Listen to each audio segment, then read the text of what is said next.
Welcome to Raising Happy and Thriving Gifted Kids, a daily podcast where you get relatable stories, interesting lessons, and practical tips to help your kids thrive and be happy while enjoying your own life even more. Alice came to a fork in the road, and there was a sign pointing in two directions, but she didn't recognize any other place she could go, and on top of the sign was the Cheshire Cat.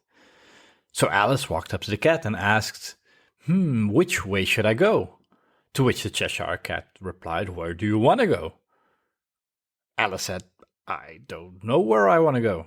To which the Cheshire Cat said, "Well, then it doesn't matter if you go left or right, because you don't know where you want to go either way." So there is actually a very profound message, like in this children's story, because this goes for all of us. If you do not know where you want to go, then you will never know what choices you need to make. And this goes especially in parenting. And I mean, I'm not here to propose that parenting is a very clear-cut, makeable, you decide where your kids go and then they go exactly there, because that is a recipe for a lot of sadness in your life. But it does help to have like a compass.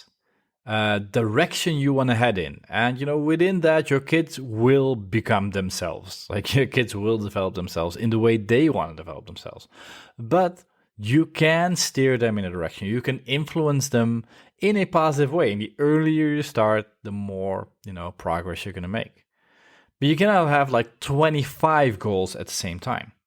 Because, if you want your kid to have the highest grade and be the happiest and be completely, obedient, but be very creative and very sportsy and, quiet and, very peaceful, but at the same time enthusiastic and active, like it's almost impossible to be all these things. And apart from the fact that your kid has, their own personality and their own, qualities, you can be like a gardener. You can, maybe cut some weeds in the garden. You can, water some of the plants more than others and maybe even put some fertilizer on it. And that way you cannot shape the garden in one go, but you can influence its development. But to do that, you need to know where you want to go. And you need to keep going in the same direction. So one of the things I often will advise is pick a maximum of 3 things that are important to you. 3 things that will be kind of like your compass heading for what you think is important. Because almost any parent, even a parent that believes that your kids should develop themselves exactly the way they should develop themselves, that's still a compass heading. That's still a guideline that you can use in deciding what to do.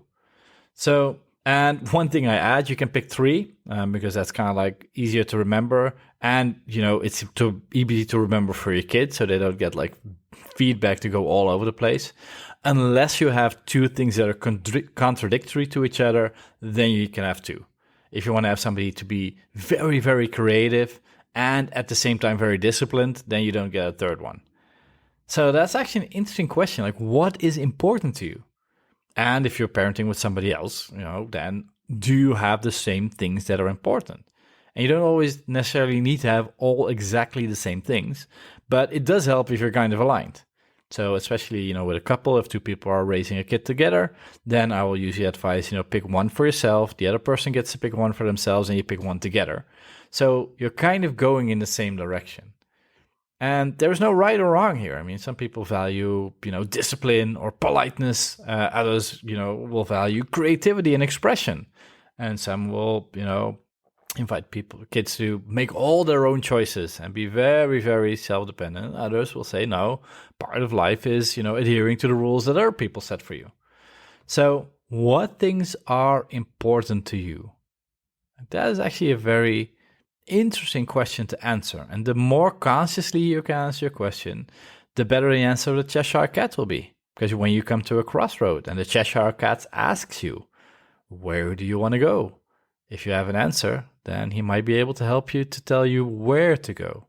And this is one of the first things we do in our long-term program, where we work together for months or years with parents, is asking that question, what is important to you and how can we help you get there? But if you don't know what you want to do, then you're already there, because, then any place goes. So, what is important to you in terms of parenting? And then you can ask the question, how am I going to get there? If you liked this episode of Raising Happy and Thriving Kids, don't forget to subscribe to the podcast in your favorite podcast software.